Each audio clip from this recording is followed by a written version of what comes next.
Baik, bismillahirrahmanirrahim. Assalamualaikum warahmatullahi wabarakatuh. Waalaikumsalam warahmatullahi wabarakatuh. Alhamdulillahirabbil alamin, wassalatu wassalamu ala asrofil anbiya'i wal mursalin wa ala alihi washabbihi ajmain. Pertama-tama marilah kita memanjatkan puji syukur kepada Allah Subhanahu wa taala yang telah memberikan kesempurnaan kepada kita, yang sudah memberikan kekayaan, kenikmatan yang luar biasa, tidak terhitung nilainya saking mahal. Maka mata harus dipergunakan kepada jalan-jalan dan melihat-melihat yang baik. Bersyukur kepada Allah, kita sudah sempurna. Allah ciptakan makhluk ini, yang dikatakan makhluk ciptaan Allah. Burung dikatakan makhluk, kucing dikatakan makhluk, pohon buah dikatakan makhluk, manusia, jin, malaikat, itu makhluk Allah Subhanahu wa ta'ala. Makhluk yang paling sempurna adalah manusia. Dibandingkan dengan malaikat sekalipun, masih mulia manusia. Oleh karena bersyukur kepada Allah bahwa sampai hari ini kita masih diberikan kesempurnaan oleh Allah Subhanahu wa ta'ala. Salawat dan salam semoga tercurahkan kepada Nabi kita Muhammad sallallahu alaihi wasallam beserta keluarganya, para sahabatnya, juga pengikutnya hingga akhir zaman. Para santriwati, calon-calon surga Allah Subhanahu wa ta'ala. Kenapa saya katakan calon surga? Karena kalian sedang menuntut ilmu. Barang siapa yang pergi menuntut ilmu, maka dimudahkan untuk jalan ke surga. Ini calon-calon surga Allah Subhanahu wa ta'ala. Oleh karena itu bersyukur kita dapat hidayah dari Allah, bahwa kita bisa mondok untuk terus menerus mencari ilmu. Buat apa? Buat bekal nanti di akhirat. Para santriwati yang ahli surga, pada kesempatan ini kita akan membahas tafsir surat Al-Falaq dan An-Nas. Namun sebelumnya perlu diketahui bahwa kita apabila memegang Al-Quran harus dalam keadaan suci. Suci dari apa? Dari hadas kecil, dari hadas besar, dari haid, dari najis dan lain sebagainya. Bagaimana cara mensucikan diri kita tidak punya hadas? Tentunya dengan cara berwudu yang benar, bukan berwudu asal-asalan. Banyak manusia yang berwudu tapi asal-asalan, dan anggota tubuh yang kita sudah dibasuh tidak dijaga diri kita. Padahal tujuan wudu adalah untuk memberikan kesucian diri kita. Al-Quran adalah kitab suci, maka harus dipegang dengan manusia-manusia yang suci. Bagaimana supaya kita bersuci? Tidak ada hadas besar, tidak ada hadas kecil. Tentunya untuk menghilangkan hadas kecil dengan cara berwudu. Berwudu yang benar itu, berwudu yang terima itu adalah ketika kita mencuci tangan. Sela-selanya dibersihkan, ya, jari-jarinya dibersihkan. Husu ketika berwudu harus husu. Baca bismillah, baca doa, cuci tangan kita sela-selanya. Setelah dicuci sela-selanya dan berdoa kepada Allah supaya tangan kita terjaga, maka harus dijaga tangan jari-jari kita ini. Jangan sampai jari kita mengambil barang orang lain. Jangan sampai jari tangan kita itu untuk mengambil barang-barang yang haram. Jangan sampai jari-jari kita itu untuk memegang laki-laki yang bukan muhrim. Kenapa? karena sudah berwudu, sudah disuci, sudah dicuci, maka jaga tangan kita. Kemudian setelah itu kumur-kumur, ya kan? Kumur-kumur apa? Mulut. Bersihkan mulut kita. Kita sudah kumur-kumur, sudah mensucikan mulut, maka jaga kata-kata kalian, tidak boleh menyakiti hati orang lain. Fakir qoblang tajin, pikir-pikir apabila mau berbicara. Hati-hati berbicara. Banyak orang yang sakit hati, banyak orang yang setahun nyeri hati akibat perkataan. Kalau teriris oleh pisau, sakitnya cuma 1 hari.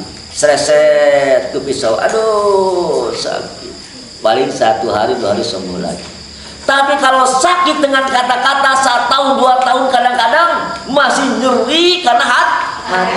Kita sudah berwudu, sudah kumur-kumur, membersihkan mulut, jagalah mulut kita dari perkataan-perkataan yang tidak baik. Jagalah mulut kita dari omongan-omongan yang jelek. Jagalah mulut kita dari memfitnah orang.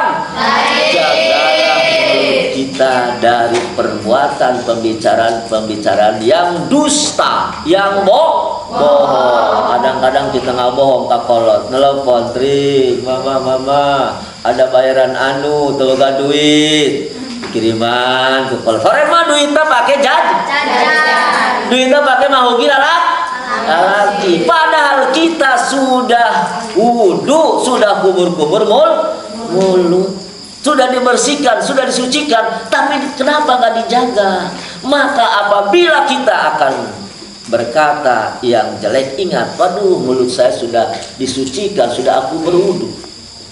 Jadi kalau berwudu kumur-kumur masih ngomongin batur baik, masih menyakiti orang lain saja, berarti wudunya belum sah, belum diterima oleh Allah Subhanahu wa taala. Kalau wudunya nggak diterima, jangan-jangan sholatnya juga nggak diterima oleh Allah Subhanahu wa taala. Jelas? Tadi berwudu nggak, Neng? Berwudu, kumur-kumur nggak? Sekarang jaga mulut, karena mulut sudah suci, sudah disucikan, sudah dicuci melalui kumur-kumur.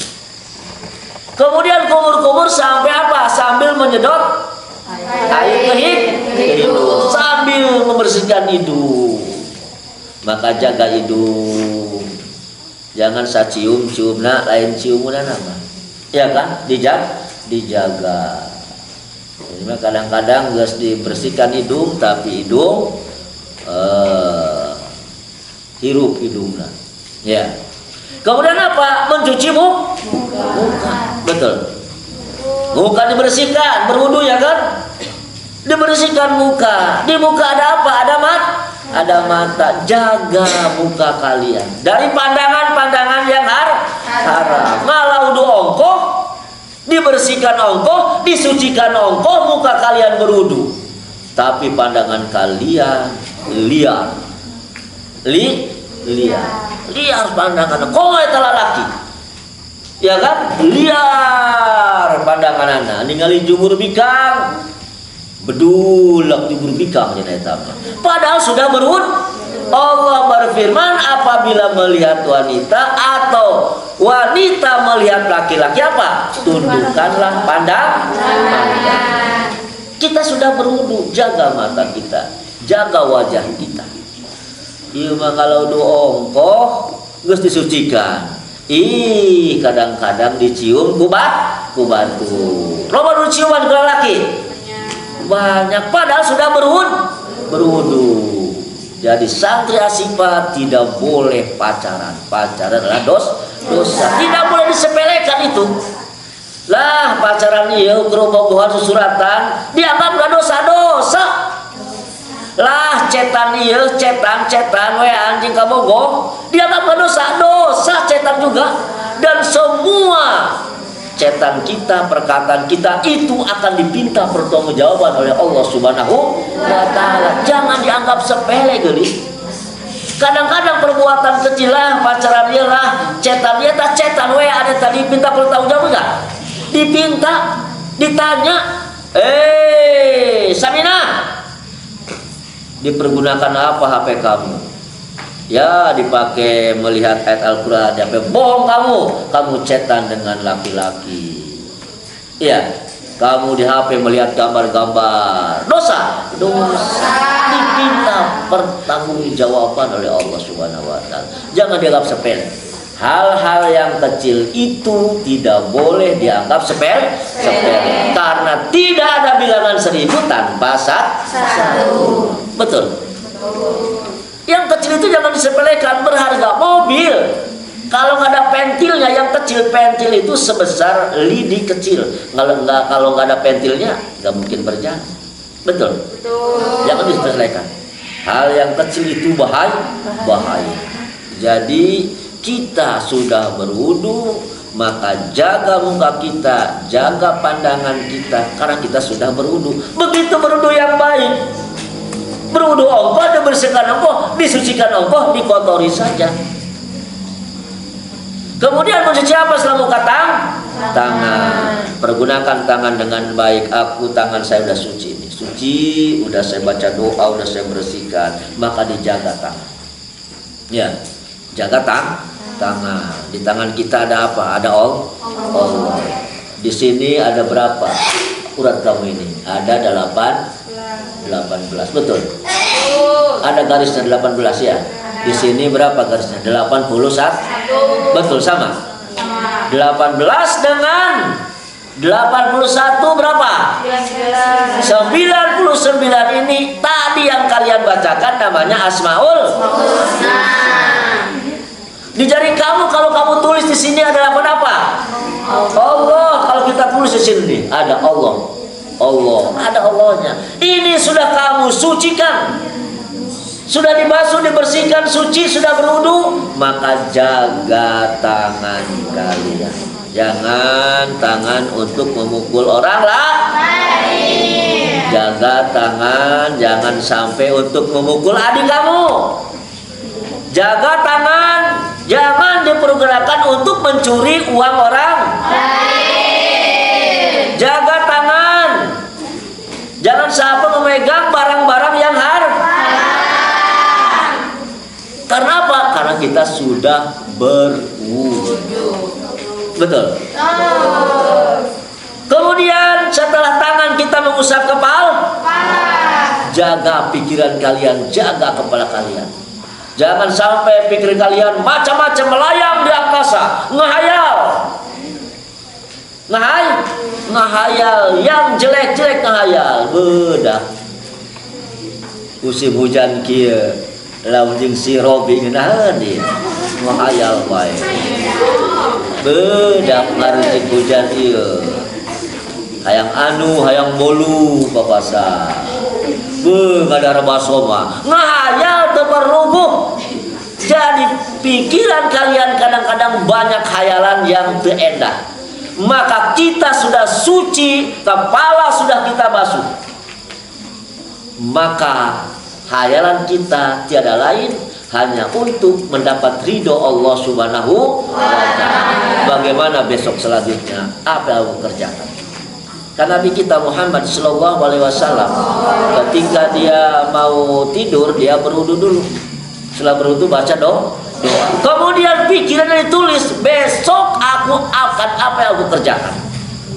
Begitu.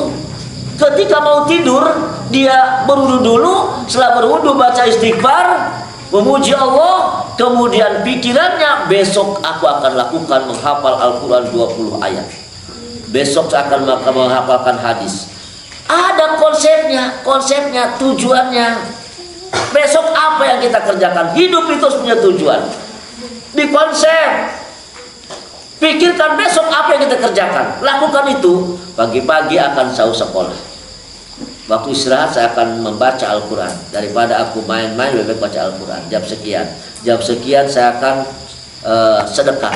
Ada jadwal setiap hari kita lakukan. Kalau tidak ada jadwal, hidup itu akan acak-acakan. Jadi pikirkan, kepala kita ini sudah dibasuh, sudah berwudu, maka pergunakan akal pemberian Allah ini untuk pikiran-pikiran yang positif. positif yang baik-baik. Kita kan sudah berwudu. Kemudian terakhir kita mencuci apa? Kaki. Jaga kaki kita. Langkahkan kaki kita ke jalan-jalan yang diridhoi Allah Subhanahu wa ta'ala. Jangan sekali-kali kaki yang sudah suci ini kita kotori lagi dengan melangkah kaki kita ke tempat-tempat maksiat. Begitu pikirkan. Malu kepada Allah, kita sudah berwudu nih.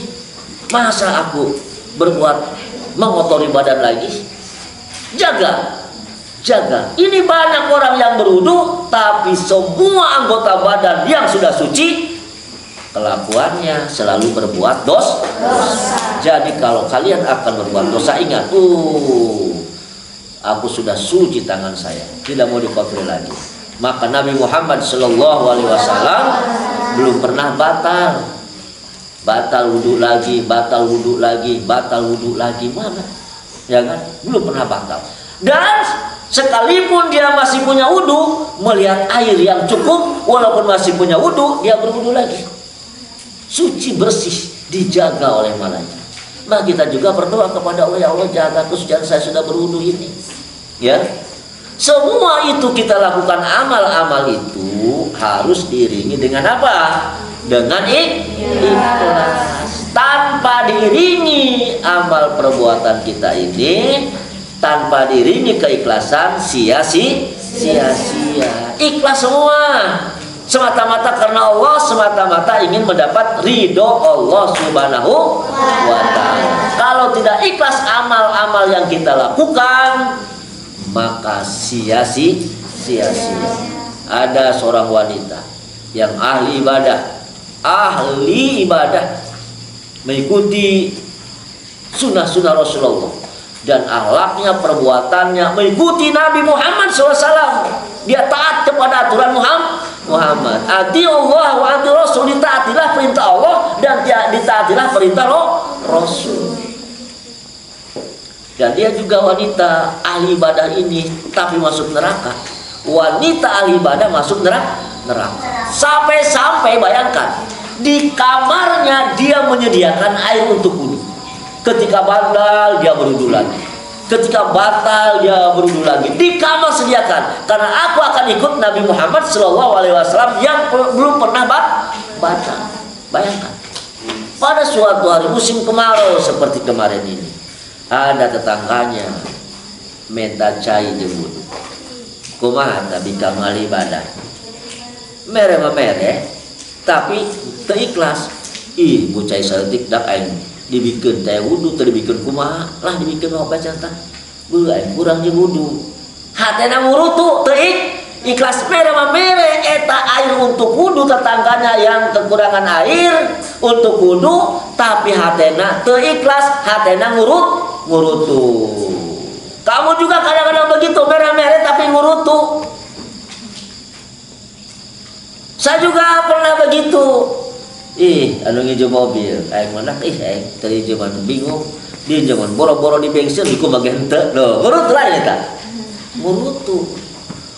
Maka si wanita ahli ibadah itu minta tetangganya air untuk wudu, diberi tapi hatinya tidak ikhlas. Ngurutu. Nah, ngurutu eta.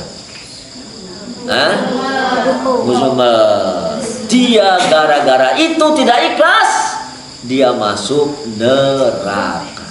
Wanita ahli ibadah masuk neraka akibat memberi dan beramal tidak diiringi dengan keikhlasan. Maka ikhlaskanlah apa yang kita kerjakan. Ya. Nah, tadi nyuci kaki sudah berwudu, sudah dicuci, maka jaga kaki. Jangan sampai dilangkahkan ke tempat-tempat maksiat. Insya Allah kita dapat nur, dapat cahaya. Termasuk memegang Al-Quran pun kita harus dalam keadaan suci. Kenapa? Karena Al-Quran kitab suci dipegang harus dalam keadaan suci, yaitu dengan cara berwudu tidak batal. Tujuan berwudu tadi bukan hanya sekedar memegang Al-Quran saja, tetapi anggota tubuh kita sudah berwudu, sudah bersuci, maka jaga kesucian kita. Insya Allah kalau diiringi dengan apa tadi? Dengan keikhlasan. Insya Allah kita akan menuju dan akan dimasukkan dalam surga Allah Subhanahu wa Ta'ala. Jelas? Nah ini ya kan, Al-Quran suci, kitab suci. Maka kita memegangnya pun juga dalam keadaan suci. Silahkan baca surat pertama, Qul a'udzu birabbil falaq. Boleh baca. Ya, salah satu. Saya baca. Sama-sama.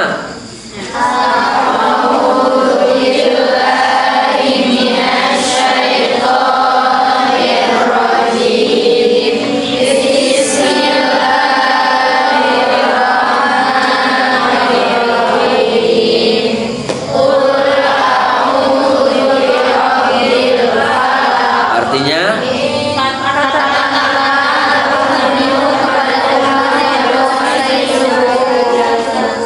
kita dalam surat ini mohon perlindungan kepada Allah yang menguasai di waktu subuh. Kenapa di waktu subuh dalam ayat ini? Karena subuh itu adalah suatu waktu yang betul-betul sangat berharga, sangat berarti. Dan di waktu subuh itu ada dua malaikat. Dua apa? Dua malaikat pencatat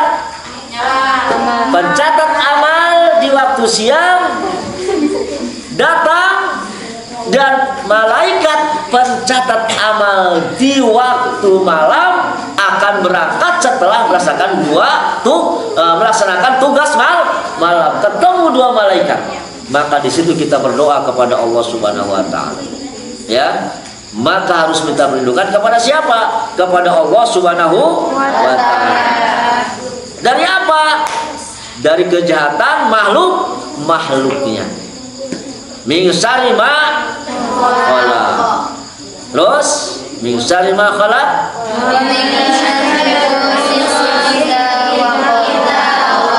Terus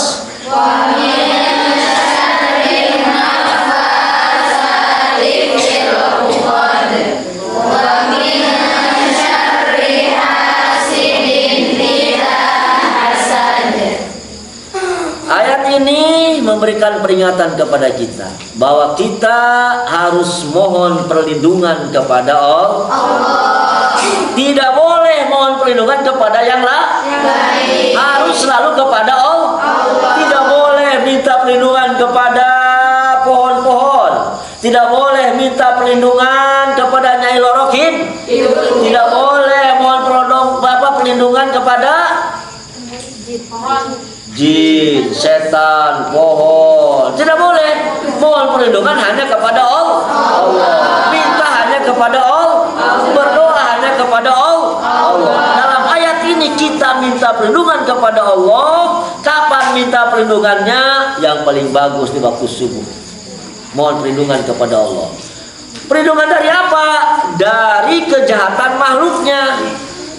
Apa itu makhluknya? Dari orang, dari binatang, dari kecelakaan, makhluk Allah. Saya katakan tadi semua makhluk Allah, ya kan? Kita harus selalu mohon perlindungan dari kejahatan makhluk, dari setan. Mohon ya Allah, aku lindungi dari godaan setan. Ini di sini min syarri ma khalaq, dari kejahatan makhluknya, macam-macam makhluknya. Mungkin kita bahaya oleh setan, tergoda. Mungkin oleh ular, mungkin oleh harimau, mungkin oleh manusia sendiri. Mohon perlindungan dari apa? Dari kejahatan makhluknya. Wa min syarri ghasikin idza waqab, dan dari kejahatan malam apabila telah gelap. Malam, hati-hati malam nih. Banyak gogodan, banyak setan banyak di waktu malam.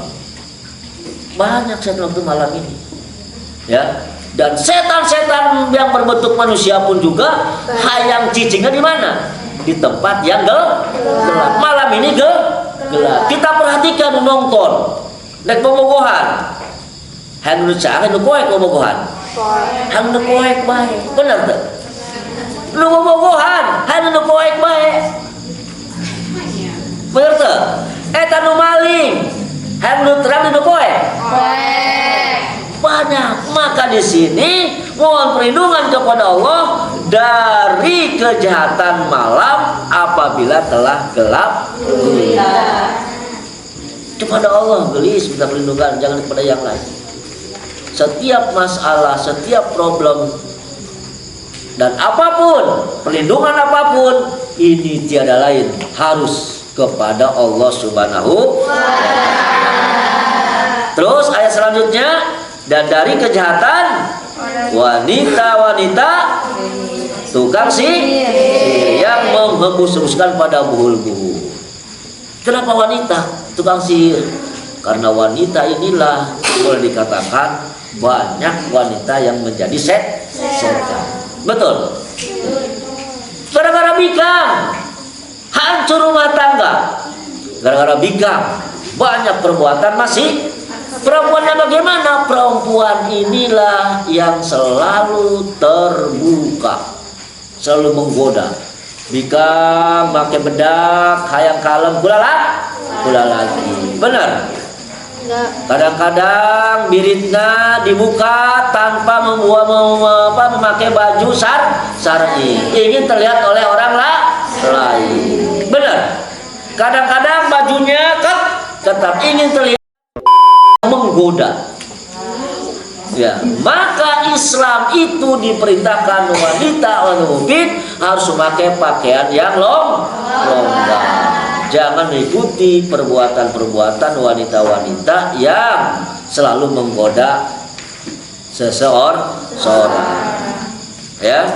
Dan dari kejahatan wanita tukang sihir yang menghembus-hembus pada buhul. Banyak wanita tukang sihir. Dibandingkan dengan laki-laki banyak wanita yang memakai susuk dibandingkan siapa? Laki-laki. Jika memakai susuk, irungna pakai susuk supaya kelihatan mancung, supaya terpandang indah. Itu kan godaan, betul nggak? Banyak pakai susuk bibirnya supaya manis kelihatannya. Bahkan banyak wanita ketika borokosot lahir ke dunia. Eta balina ku indungna ku dukun dibumbuan. Balina diuyahan, dihasuman, dibawangan, diminyakan segala macam. Ibu Sarmina jenal dibumbuan eta Bali supaya engke pada resep lalaki kabeh. Iya begitu, zaman baheula begitu. Mungkin hari ini juga masih ada. Iya. Begitu dibumbuan. Bali tadi dibumbuan. Kumaha lamun laki-laki zaman baheula eta balina. Setelah dibumbuan dipalintkeun ka cai walungan. Apa tujuannya, Bu? Kaparaji supaya bisa melalang buana ke setiap negara. Palintkeun. Begitu kepercayaannya. Padahal tadi berlindunglah permohonan hanya kepada siapa? Kepada Allah Subhanahu wa Ta'ala. Ya. Dan dari kejahatan orang-orang apa? Orang yang dengki apabila ia dengki. Hati-hati orang yang dengki. Orang yang dengki itu semua dilakukan. Iya, orang mus dengki, marah baik, semua dilakukan untuk menjatuhkan, membunuh, membahayakan diri kita sendiri. Maka di waktu subuh kita berdoa kepada Allah, minta perlindungan dari makhluk-makhluk yang akan jahat kepada diri kita. Terus, dan dari kejahatan orang-orang yang dengki apabila dia dengki. Ya. Nah ini kemudian ayat apa? An-Nas yang kedua, Qul a'udzu birabbinas. Katakanlah aku berlindung kepada Tuhan manusia. Siapa Tuhan manusia? Allah. Indah nama Allah itu indah. Dibuang pasti Allah gede-gede baik. Allah tulisannya. Dibuang alifnya. Jadi apa bacanya? Lillahi ma fis samawati. Allah yang membuat langit dan bumi. Allah tinggal apa? Lahu. Lahu ma. Lahunya buat siapa? Allah kene-kene baik. Tinggal apa lagi? Huruf apa lagi? Ha. Betul nggak? Ha untuk Allah. Huwa. Huwaladina. Huwa itu apa huwa itu? Oh, Allah subhanahu. Betul. Dibuang haknya. Allah bukan? Allah. Lihat surat Al-Amin. Surat Alif Lam. Jawab Al-Amin. Dzalikal kitabul la raiba alladzina terus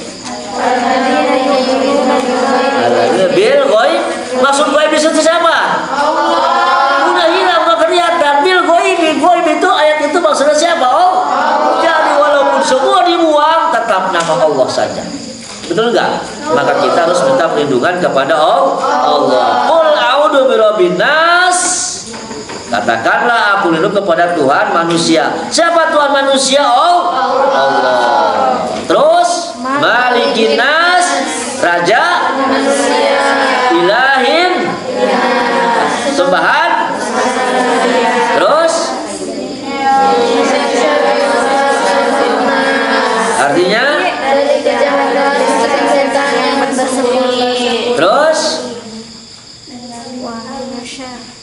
terus benar Alladzi yang membisikkan kejahatan ke dalam dada manusia. Terus dari jin dan manusia. Tuhan itu kita harus minta perlindungan hanya kepada Allah. Kenapa Allah? Karena Allah Raja manusia, sembahan manusia. Kemudian minta perlindungan dari kejahatan bisikan setan yang biasa bersembunyi. Setan bersembunyi? Gak terlihat? Kenapa gak terlihat? Bersembunyi. Kadang-kadang setan masuk kepada tubuh kita. Waswasil khannas, ngawaswaskan, membisikkan kepada manusia. Masuk karena peredaran darahnya. Kenapa masuk? Dan jalan mana masuknya? Dari mulut.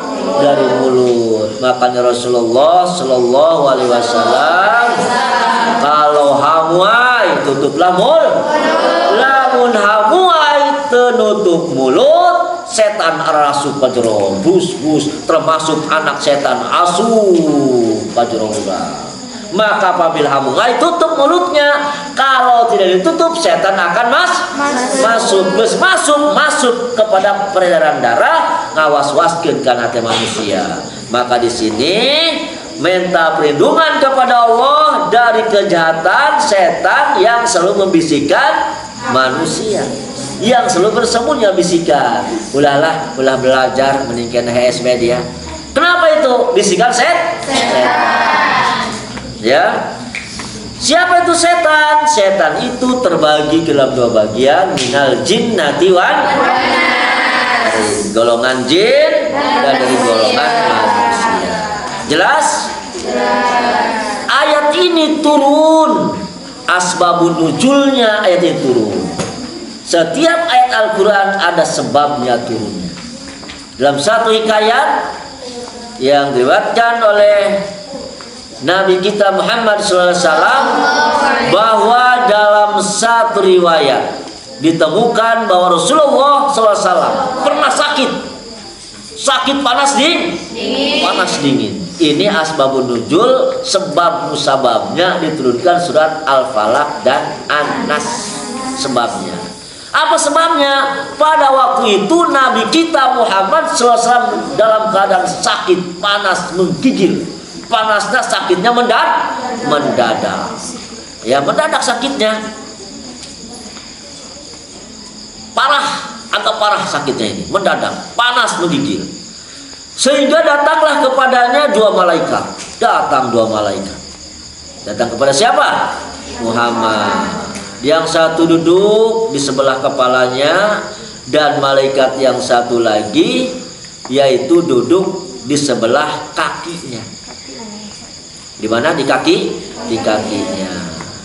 Berkatalah malaikat yang di sebelah kaki Nabi Muhammad SAW, ya, bertanya kepada malaikat yang ada di mana? Di dekat kepala Nabi Muhammad. Kata malaikat yang ada di kaki Muhammad, apa yang engkau lihat? Apa yang kau lihat? Ya, apa yang kau lihat? Ia berkata, dia kena guna-guna. Guna ni Muhammad ini gunanya, coba lihat. Kata malaikat yang berada di kepala Muhammad, dia mengatakan ini ada guna-guna. Sekarang juga masih ada guna-guna. Iya. Di pondok juga ada guna-guna. Saya kemarin ke pondok, ada guna-guna di situ. Santri curi bogo ke Harudin. Oh, bogo Harudin. Di guna-guna di asihan. Kuna nasihanana ku surat Al-Qur'an. Eta asihan guna-guna lain. Guna-guna walaupun dari Al-Qur'an. Iya. Ceri. Loba bika anu edan. Kuna edan menghina laki-laki. Diedankeun. Kuna teh guna-guna. Banyak guna-guna sekarang ini, ya. Kata malaikat yang ada di kepalanya bahwa dia, saya lihat, saya perhatikan, dia kena guna-guna. Kata malaikat yang bertanya tadi yang ada di kaki Muhammad, apa guna-guna itu? Apa guna-guna itu? Guna-guna itu, kata malaikat yang ada di kepalanya adalah guna-guna yang berbentuk sihir. Sihir itu sihir. Siapa yang membuat sihirnya? Kata malaikat yang ada di kakinya. Ia menjawab, namanya Labid bin Al-Asam. Si Labid bakalan aja. Yang ngaguna siapa? Ngaguna Nabi Muhammad Sallallahu Alaihi Wasallam. Siapa namanya yang kena yang mengguna-guna? Labid bin Al-Asam. Ya, Labid Asam. Berupa apa? Berupa gulungan yang disimpan di sumur. Gulungan. Disimpan di mana? Di sumur keluarga. Ya, di bawah apa? Sebuah batu besar. Itulah yang disampaikan oleh malaikat bahwa Muhammad ternyata oleh si Labid kena guna-guna disihir. Panas biar modar Muhammad akhirnya. Ewat ke Muhammad. Ya kan? Maka malaikat datang memberitahu bahwa Muhammad sakit mendadak ini karena kena guna-guna disihir. Dengan apa? Dengan gulungan. Disimpan di mana? Di sumur keluarganya. Ya. Maka setelah itu pagi-pagi Muhammad ya memerintahkan kepada seseorang untuk berangkat ke sumur itu untuk melihat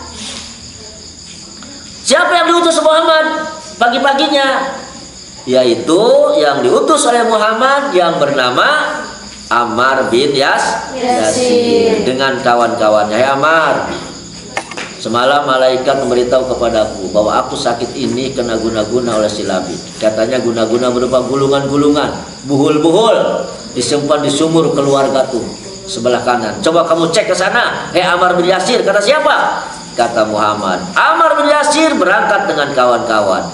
Setibanya di sumur itu tampaklah airnya merah seperti air paca. Dan airnya merah, doang darah, doang air paca. Kemudian air itu ditimbahnya dan diangkat batunya serta dikeluarkan gulungannya, terus dibakar dan ternyata dalam gulungan itu ada tali yang terdiri adalah 11 simpul. Ayat tali samula digulung. Nah, seperti di kampung apa tuh? Mengguna-guna rumah orang lain digali, di depan rumahnya ada naon? Tali. Ada tali, ada barang boe, ya kan? Boe di talian. Jerona aya pakuan. Eta namanya guna-guna. Maka setelah diambil buhul-buhul itu, barang-barang itu ada 11 simpul, dibukaan temenang. Dibuka pagi. Akhirnya datanglah firman Allah. dibacakan kul a'udzu birabbil falaq, keluar satu simpul, dibuka lagi simpul susah lagi, dibaca lagi min syarri ma khalaq, keluar dua simpul, dibaca lagi wa min syarri ghasikin idza waqab. Dengan 11 simpul itulah sebabnya turun surat Al-Falaq dan An-Nas. Gara-gara apa? Nabi Muhammad Shallallahu Alaihi Wasallam kena guna-guna. Maka kita diperintah oleh Nabi Muhammad Sallallahu Alaihi Wasallam supaya tidak kena guna-guna. Mau tidur, dikir pagi, dikir sore, mau tidur, jangan lupa baca surat Al-Falaq dan An-Nas. Supaya apa? Supaya aman dari kejahatan orang lah. Supaya aman, supaya jangan dapat guna-guna orang lain. Itu asbabun nuzul, sebabnya turun surat Al-Falaq dan An-Nas. Apa katanya? Nabi Muhammad kena guna-guna, mendadak panas dingin, sakit parah. Panas ngayejeun, datanglah dua malaikat. Malaikat satu bertanya, kenapa Muhammad sampai mendadak panas begini? Kata malaikat, ini kena guna-guna. Siapa yang mengguna-gunanya? Ternyata yang mengguna-gunanya siapa? Ya, di mana guna-guna berada?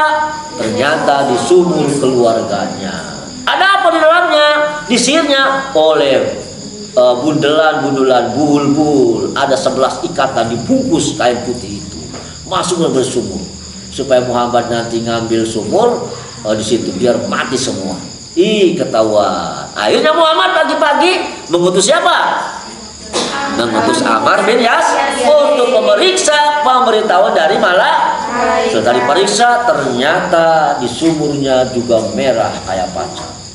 Ya, diangkat batunya, ternyata mendapatkan bul-bul itu. Namun setelah dibuka susah, nggak bisa dibuka, maka datanglah Allah, malaikat Jibril membawa surat Al-Falaq dan An-Nas. Dengan dibacakan 11 surat ini, maka 11 simpul gulungan itu terbuka, kemudian dibakar. Itu asbabun nuzul surat apa? Al-Falaq. Oleh karena itu kita mau tidur, zikir pagi, zikir sore, mau tidur, jangan lupa baca surat Al-Falaq dan An-Nas. Serahkan, mohon perlindungan kepada siapa? Kepada Allah. Aman. Takut hanya kepada Allah. Aku sudah baca surat ini, insya Allah akan terjaga. Karena aku sudah minta perlindungan kepada Allah, terjaga. Itulah sieun deui ieu mah jam 3 rek tabit kalau sieun. Sieun kana setan, sieun kukuk beluk. Jangan takut hanya kepada siapa? Allah. Siap tahajud jam 3 udah kalau udah keluar ulah sieun siap? Siap. Kurang sok sieun bae kurang. Sieun mah kudu kepada siapa? Allah. Kita sudah dikir dikir petang, sudah baca Al-Falaq dan sudah mohon perlindungan kepada Allah Subhanahu wa taala. Jelas? Itu saja, semoga bermanfaat. Billahi taufiq wal hidayah. Assalamualaikum warahmatullahi wabarakatuh.